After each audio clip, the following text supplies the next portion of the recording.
Today's talk is called The Illusion of Separation Explained Simply. Once you realize this, there is no return. The illusion of separation explained simply. Once you realize this, there is no return. Yeah, you can tell that I copied that off somebody else. That's so not the way I would write it. I have to give a disclaimer. I do copy my titles of other speakers now. It's so hard to think of them.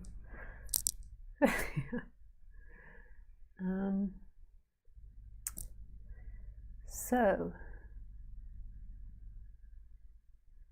separation explained simply.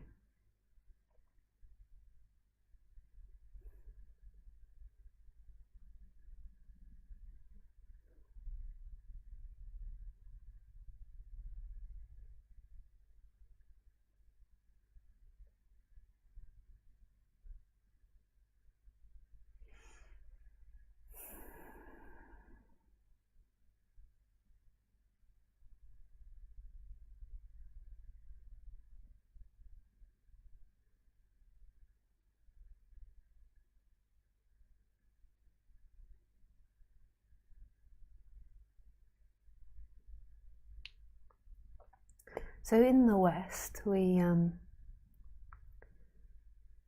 have the idea that that we are in relation to the world. So there is an us inside here, and we're in relationship with the world.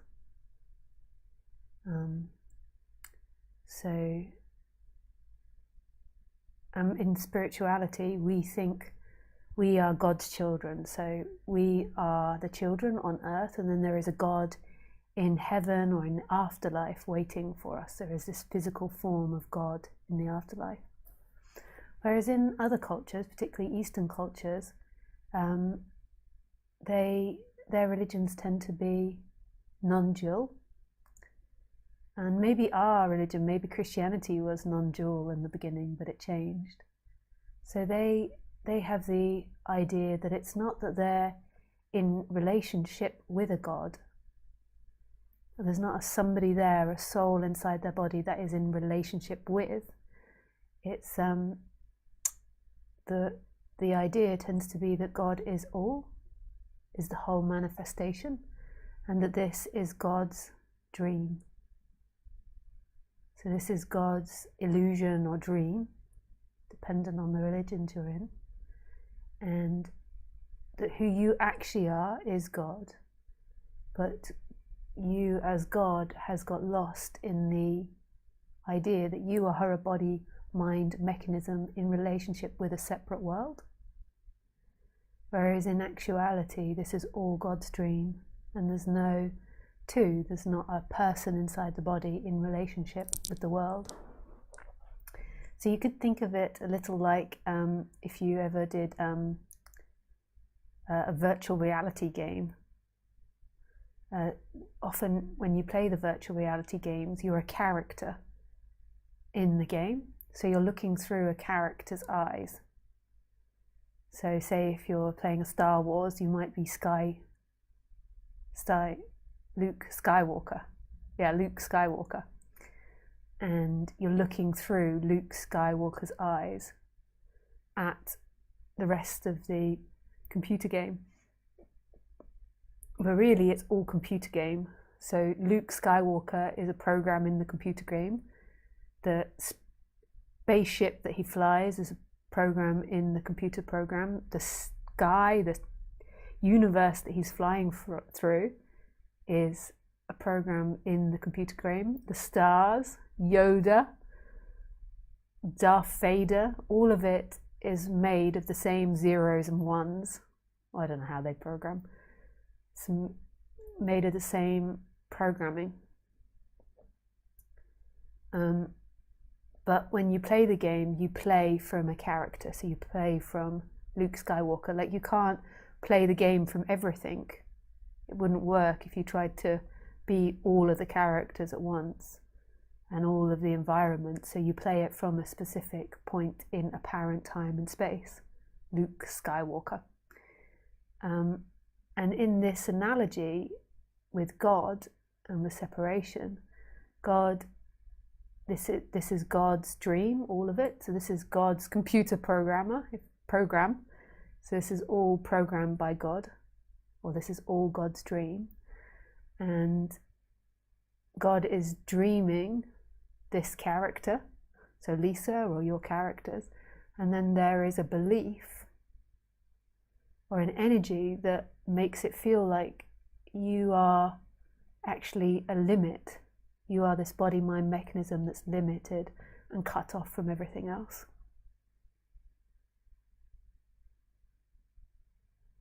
So you end here, and then the rest of the reality is separate from you and out there. Where from non-duality perspective, and from the analogy I gave, actually you are the consciousness that's experiencing the dream, that's experiencing the computer program. You're the looking through, the energy of looking, of perceiving, and you are everything that's perceived. So if you imagine the computer, the virtual reality that you're in, like you are the looking, God is, so you are the looking, you're looking at Luke Skywalker and you're looking at the world. Like that's where you appear in the virtual reality as the perceiver. And to remember yourself, so if you forget that you're perceiving the virtual reality and you get so involved in Luke Skywalker's character and then suddenly believe that you are Luke Skywalker, then the way that you find yourself is through the perceiving. You're the perceiving of the virtual reality. You're not anything that's happening in the virtual reality. You're not his actions, his past, his behavior, his ideas, his wars, his battles, his relationship with his father, Darth Vader.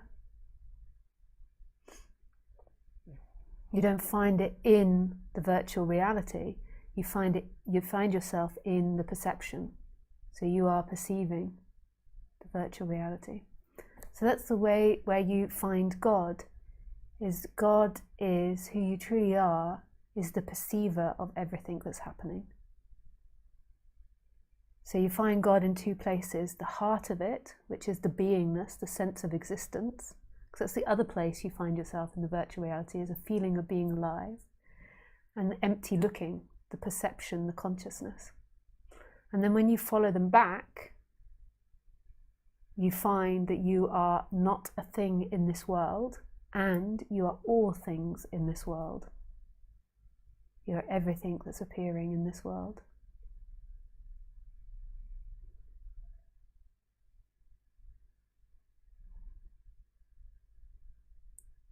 So it's like the trick to the game of this apparent hide and seek game is to follow back the one that's watching and the sense of existence, and this is where you find yourself. You won't find yourself in Skyluka's world. You won't find yourself in his body, in his feelings, in his sensations, in his ideas, in his behaviors, in his wars or battles or victories or things that he's done. You'll find yourself in the perceiving that always is, and the sense of being, the I am.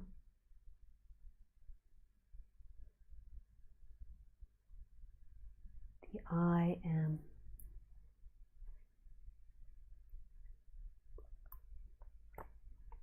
And it's the same here in non-duality. So what non-duality is pointing to is that you follow back the looking and the being, and you disappear into yourself. So it starts off as a character that follows it back. So it seems like Luke Walker is trying to find himself, so he apparently follows it back, and then he begins to disappear as he follows it back, which is really bonkers. Because who is it that's following it back? But that's seemingly what happens. The character follows it back only to die, to dissolve into all. Because who follows it back?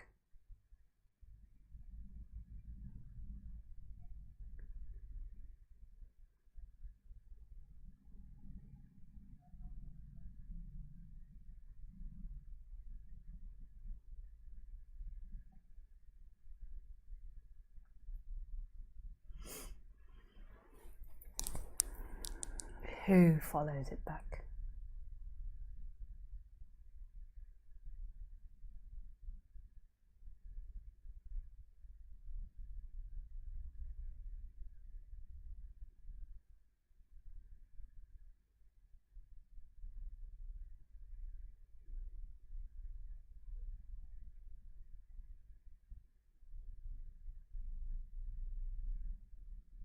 So it starts off as Luke Skywalker. He's like, who am I?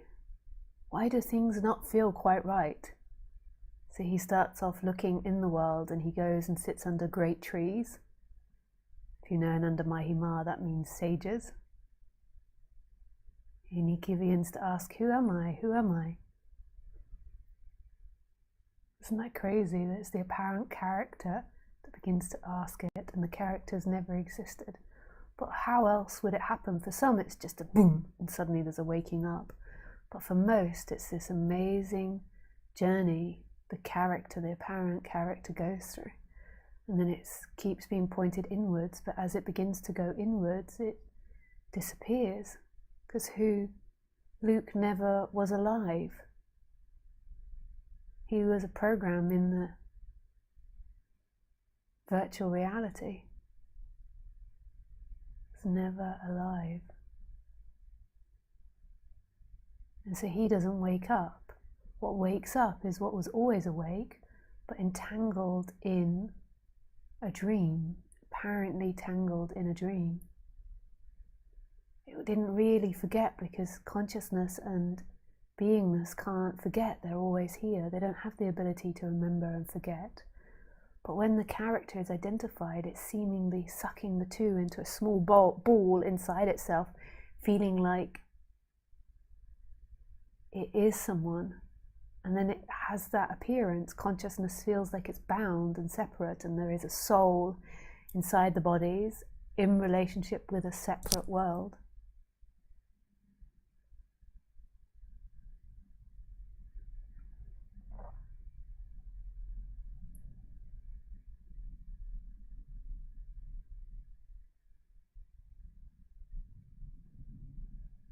There is nobody in relationship with the separate world.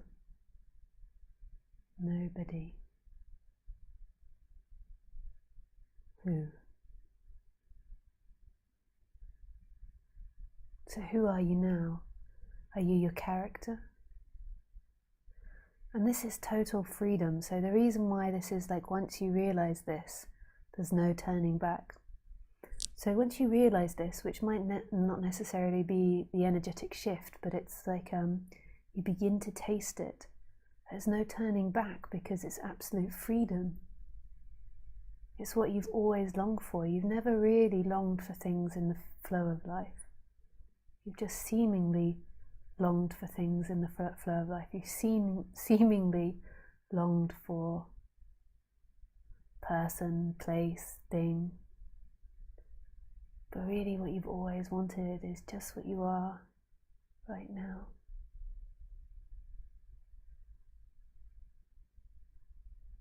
Right here.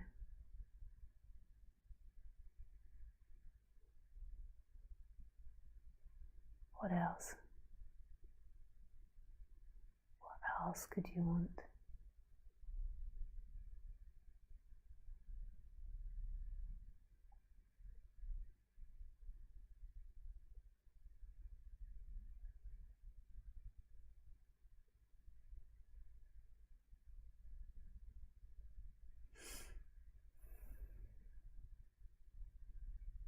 And so this is the game that begins to play, this hide and seek.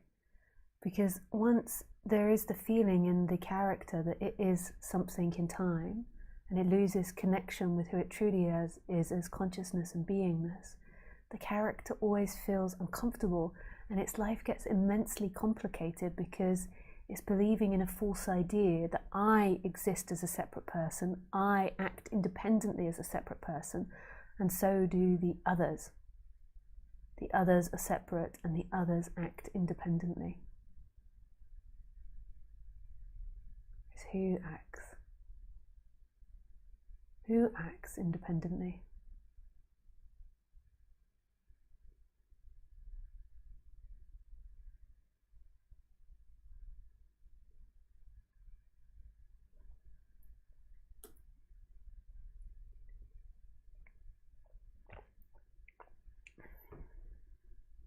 This is kind of like a brainwashing that happens.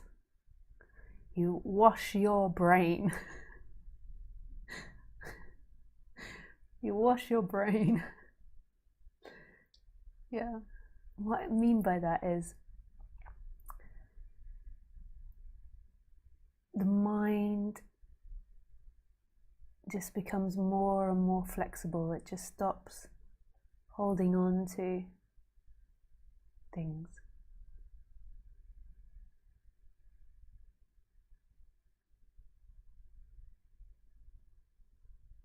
Just becomes more and more flexible. The idea that if you have $1 million, you will be free. If you lived in Thailand, you would be free. If you lived in a community, you would be free. If you hadn't done this in the past, you would be free.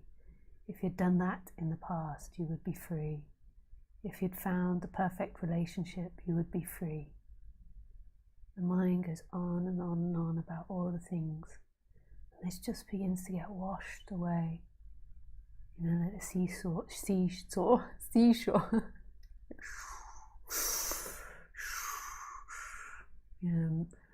Like shaping a rock.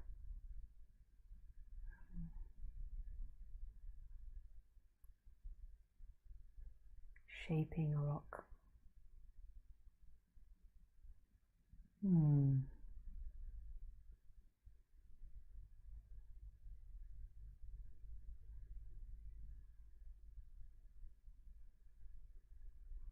Who are you? Who are you?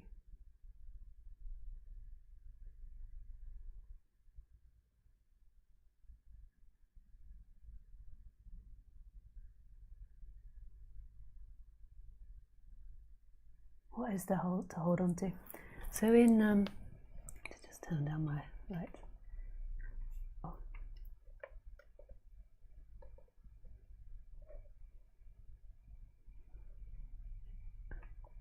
So in Buddhism,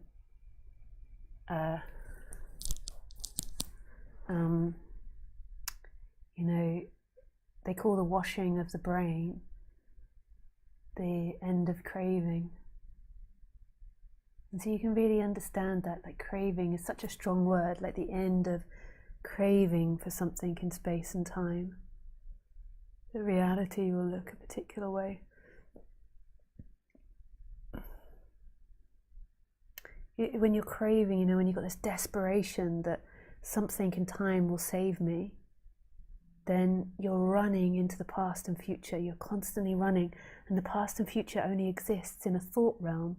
So you're running into this abstract mental realm. You're cutting off from the rest of the body, and you're living up here, and just living up here in abstract thinking is such a suffering, painful world. One, because you can't control it, and it's wild, and the more that you invest in it, the more wild it becomes. Like, you can't control it, as in, you can't be like, imagine this or imagine that. You can control it if you learn to meditate, but I mean when you're in craving. And ultimately, there's nobody that can control it, because there is nobody, but seemingly with action, you can learn to meditate and control it.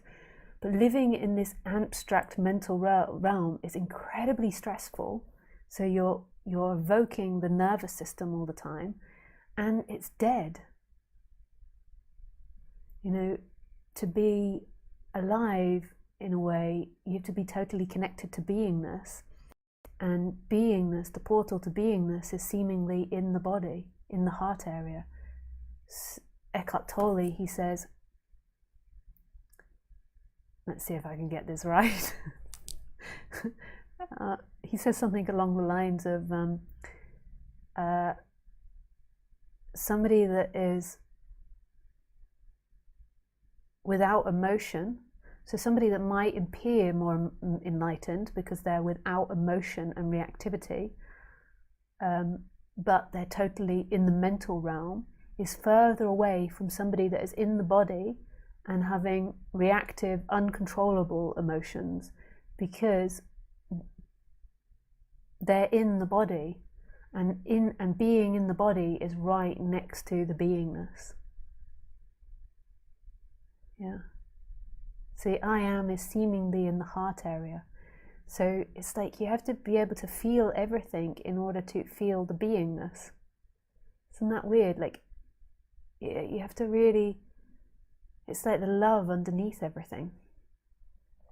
And it's really interesting the way it works, because it tends to be, it's not always male and female, but it tends to be often a very male thing, to be very in the head and unemotional. And then they think they're enlightened, and you get these teachers that teach, and they're teaching from a mental place, and they think they're enlightened because they've got no emotions, you know, they're very unreactive and they know consciousness, and maybe they can even stay in consciousness, but it's all here. It's all, and then they're teaching all these women that have maybe uncontrollable emotions, so therefore think that they're bad people because they create arguments because they're emotional in relationships. So then these women that are trying to get rid of their emotions and go more up here, and but they're actually closer because they can feel the emotions, they can feel the body, and that is right next to the beingness. The I am. Yeah, so it's so close.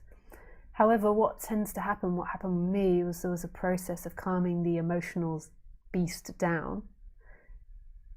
And that happened by seeing the illusion of thought. You know, so I wasn't running around in so many crazy emotions.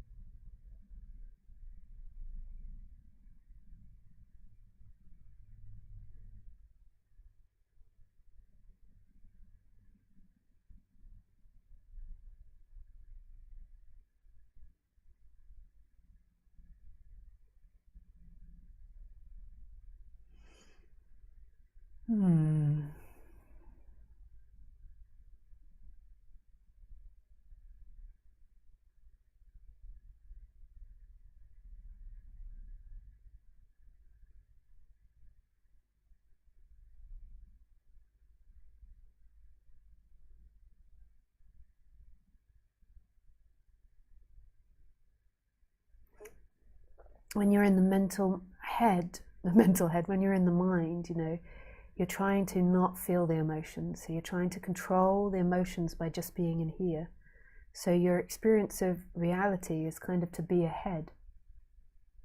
And then the emotions are suppressed. They're outside of apparent consciousness. And then you're totally operating from an idea of yourself in relationship with the world, which is very stressful to just be there in that reality. Okay, it's lots of stress, and it will create uncontrollable anger. You'll have anger bursts. It's like the anger is bursting up because you're putting too much stress on the system, and it will also create depressive energies as well. And it's like a pressure cooker, and then the valve comes off, and it's like,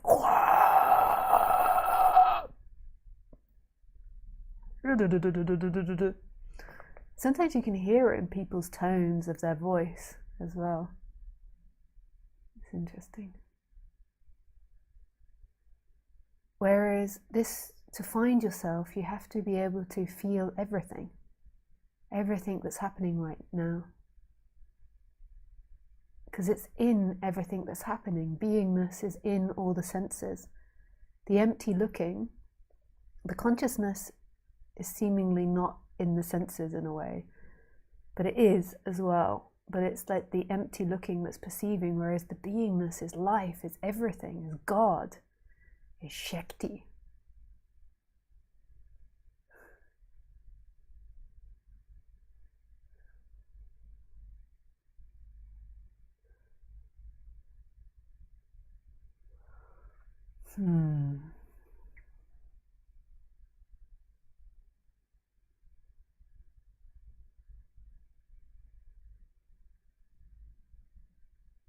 So in order to find the beingness part of it, you have to become aware of the body-mind mechanism. You have to feel the body-mind mechanism. You have to be able to feel the heart area. And then the beingness is right behind the feelings, or right inside of it. It's like you go so much into the senses, you disappear. With the consciousness, you go into the perception and you disappear. Oh man, this subject is just so... oh, it's just so wonderful. It's totally made of love, every word of it.